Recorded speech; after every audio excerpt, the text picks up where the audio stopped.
ladies and gentlemen, my name is Kevin Checkwitz. This is the Kaged Review, and I'm going to review Cobra Kai Season 1, Episode 3.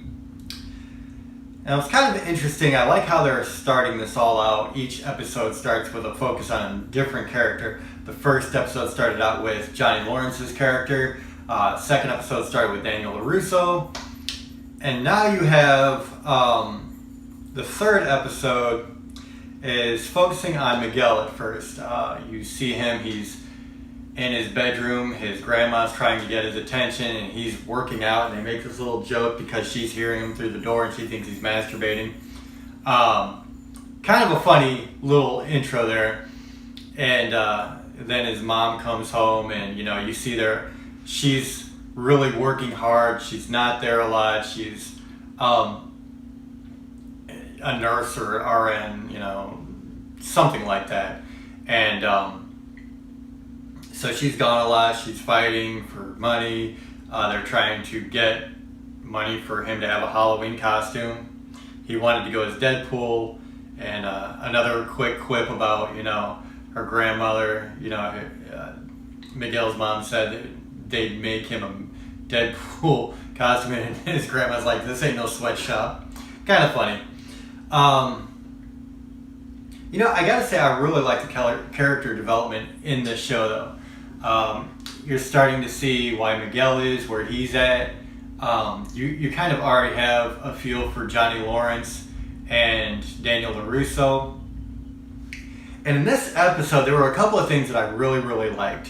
One was you finally have a meeting with Daniel LaRusso and Johnny Lawrence at a high school dance where LaRusso is going as a chaperone for his daughter. He meets up with Johnny Lawrence, who is putting posters for the Cobra Kai dojo. And there was a comment made in this conversation where Daniel says, expect no mercy, strike first. These are not good things to teach your kids. And at the end of the episode, you see how this really starts to resonate with Johnny Lawrence. Because that's exactly what he's teaching this kid. He's teaching, Cobra Kai is strike first, strike hard, no mercy. And it completely backfires. So we'll get into that in a sec, but I really like that they had that conversation, and you can see at the end of the show where Johnny realizes he is really screwing up with some of his life philosophies here. So I really appreciated that. Another thing that they're really diving into is how much should a parent be involved in their child's life? I mean, yes, you want to be a parent, you want them to do the right thing. So there's this fine line between guiding your children and letting them become their own person and live their own life and have their own failures. And it really comes about with this kid that she is interested in dating, who Johnny Lawrence has told Daniel is really a bad seed. And how this kid was, picking on this helpless Miguel. And so Daniel is really interested in his daughter's life now and who she's dating. And it's like, how far does a parent go, or should they go, in teaching them and instructing them and letting them live their own life? So yeah, it does a really good job with that, I think. And so you're dealing with this kind of interwoven story now where you've got Daniel LaRusso trying to, maintain this happy, healthy relationship, and now he's got this guy that's come back into his life that's kind of making him relive things of the past. And at the same time, it's like somehow it's invading his life now with his daughter because she's talking to this dude who seems to be much like Johnny Lawrence used to be. You got Johnny, who's really down and out. You almost feel bad for him at this point. He's lost a lot of motivation. He's just kind of given up in life.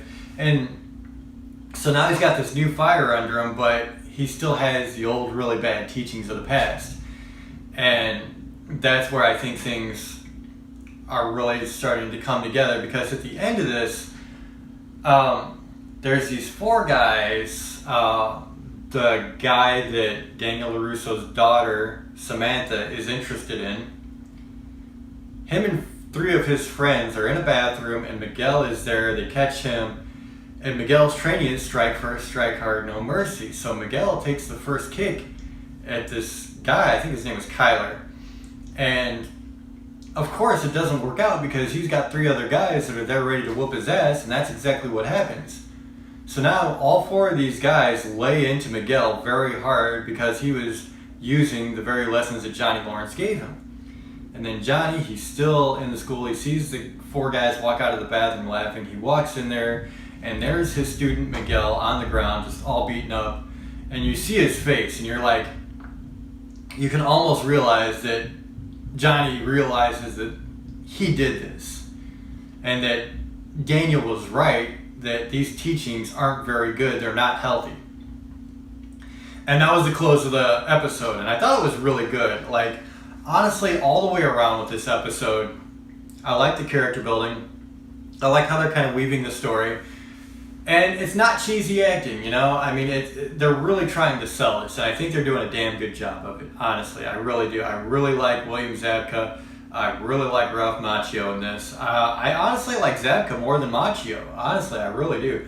I really like, he seems to have, as an actor, a bit more range, which I think is very cool. And that's not to Macchio's discredit. It's just I'm really liking Zabka here. So, yeah, so far I'm very into this series. I can't wait to see more. I'll do episode 4 as soon as I can. Obviously, I got a lot to catch up on. But that's Cobra Kai, episode 3 from season 1. Really liked it. I mean, if I'm giving it out of a 10 scale, I don't know if I've graded any of these yet, but this would probably be like a 7 or 8 out of 10. I really liked it. I thought it was very, very good. So ladies and gentlemen, that's my take on it. Let me know what you think in the comments. My name is Kevin Jackwitz. If you enjoyed this, hit the like button, subscribe, and share. Kaged Nation, out.